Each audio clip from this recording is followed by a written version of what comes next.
It seems to me that you're making a distinction between discipline and strategy, like impulsive moral responding. Like let's say that you are in a situation where you have a boss who's intolerable, and maybe what you'd like to do, the resentment is built up over 5 years, and you'd like to go in there and yell at him and tell him everything you think. And you think, well, that's the truth. It's like, well, it's not a very sophisticated truth, because you're doing a shallow and impulsive analysis of the situation. Like, it would have been the case that you've already compromised yourself in 500 ways. And I'll get back to the playing the game issue, because you do have to discipline yourself too. And you have to discipline yourself to some degree by allowing yourself to do arbitrary things that are part of the system, right? That's a necessary part of discipline. And discriminating that from compliance with unethical activity is very difficult. So that's a hard situation. But let's say you're going to counsel someone who has an intolerable boss, and they come in and they're right at the end of their tether, because maybe that's why they come for counseling. They say, I really want to tell that son of a bitch what I think of him. And you think, well, wait a second here. Okay, first of all, you've already eradicated from the list of reasonable possibilities that decision by failing to say small things that you could have said all the way along. And it's not like you can just all of a sudden blurt all of that out now, and that wipes the slate clean and that constitutes truth. It's too unsophisticated. So let's think, okay, so what is it that you want? Well, I don't want this job anymore. It's like, okay, now let's actually have a strategy about this then. You don't want this job anymore. Can you get another job? Well, I don't think so. Well, so you can't just quit. Well, no, I can't, because then I don't have any money and my family depends on the job. It's like, okay, so you can't just stop this. That's not a viable solution. You go out of the frying pan into the fire, or you substitute one set of unethical actions for another set of unethical actions that are even worse. That's not helpful. All right, so let's start thinking about what exactly it is that you want. It's like, well, maybe I want a better job. I want to work for someone who's more reasonable. Okay, so what's stopping you? Well, I don't have my CV in order. My resume isn't up to date. Well, why is that? Well, I haven't done it for 5 years and I don't like doing it. Well, why is that? Well, because I'm kind of embarrassed about it, because it has holes in it and it shows where I'm lackadaisical and where I'm not prepared. It's like, okay, how many things are there like that? Well, there's a bunch of things, and they're all associated with how I've procrastinated in the past. It's like, okay, what are we going to do to rectify that? So I'll say to people, why don't you update your CV? That's what we'll do first, because if you're going to look for a different job, I'm not saying you're going to look for a different job. But if you're going to look for a different job, you're not going to unless your CV is updated. Actions that you're going to have to take in order to make yourself able to move laterally or up. And the truth isn't going in and yelling at your boss and telling him everything you think about him. The truth is trying to figure out the very, very difficult process of how you put yourself in a better position. One of the things that's quite fun about this lecture tour is the letters that I receive, or the stories that people tell me about switching jobs, because they do realize that, and I often talk to people about consulting their resentment. Resentment's a really useful emotion, like it's really dangerous. It's one of the most dangerous psychological states, I believe. But it's unbelievably useful, because resentment usually only means one of two things. It either means quit whining and take it on because you're immature, or it means you're allowing yourself to be taken advantage of and you have something to say or do.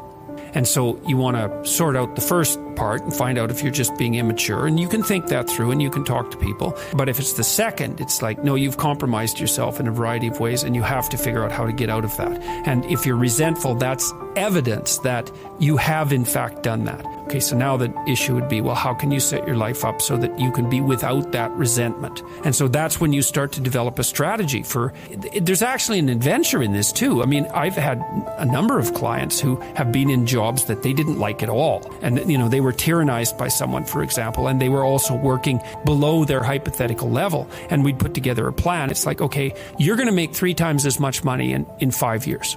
That's the plan. But that's not going to be simple. So there's education. You got to educate yourself, maybe formally, because you've got holes. You got to fix up your resume. You've got to overcome your fear of being interviewed. You have to start sending out 50 resumes a week on a regular basis and be prepared for a 99% rejection rate. You're going to look for a different job. It's probably going to take 6 months to a year, and almost all of that is going to be rejection. And you got to steel yourself for that and prepare. And maybe this is going to be a 3-year process. It's no trivial thing, but it's almost inevitably, I can't remember a single example where the consequence of that very careful, detailed, strategic thinking wasn't massively substantive improvement in socioeconomic positioning and a great movement towards an improving trajectory. And there's advantages even along the way, because even before that happens, the fact that you're taking genuine steps to put yourself in a better situation immediately starts to reduce your resentment, even if it isn't having positive consequences to begin with. But you have to be realistic about it. It's like, look, it's going to be hard to update your CV because you're embarrassed about it, and you should be. Right? It's no wonder you're embarrassed about it. And then, of course, you don't want to go be interviewed because you're not very good at it. And there's holes in your story, and you can be made nervous easily, and you're not a very good advocate for yourself. So there's a lot of improvement that needs to be done there. And then you have to withstand the punishment of being constantly rejected when you apply for jobs, because the baseline rejection rate for the typical job applicant is like 99%. It's like the rejection rate for everything. Is this going to work? No. But if you do it 100 times, it might work once. That's all you need. That's exactly it. You only need that once. And so the truth there isn't to yell at your boss. The truth there is to get your life together. One of the rules of thumb that I think is worth abiding by, and I guess this is something that makes me somewhat conservative in some ways, is that you should do what everyone else does unless there's a very good reason not to. I think that's the same idea that you're putting forward, which is that if you do fight back against everything, then you're just a rebel without a cause, right? And you discredit yourself entirely. And if you accept everything, well, then you're not even there. And so there's some judicious analysis of the situation that helps you understand when the time for action is right.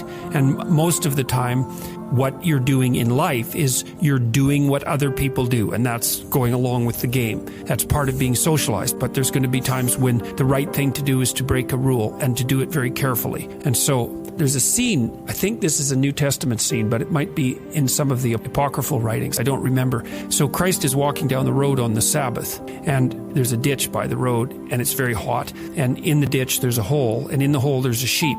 And so the sheep is stuck in the hole, and this guy, shepherd, is trying to get the sheep out of the hole. And Christ walks by and he says, if you don't understand what you're doing, you're a transgressor of the law and you're cursed. But if you do understand what you're doing, then you're blessed.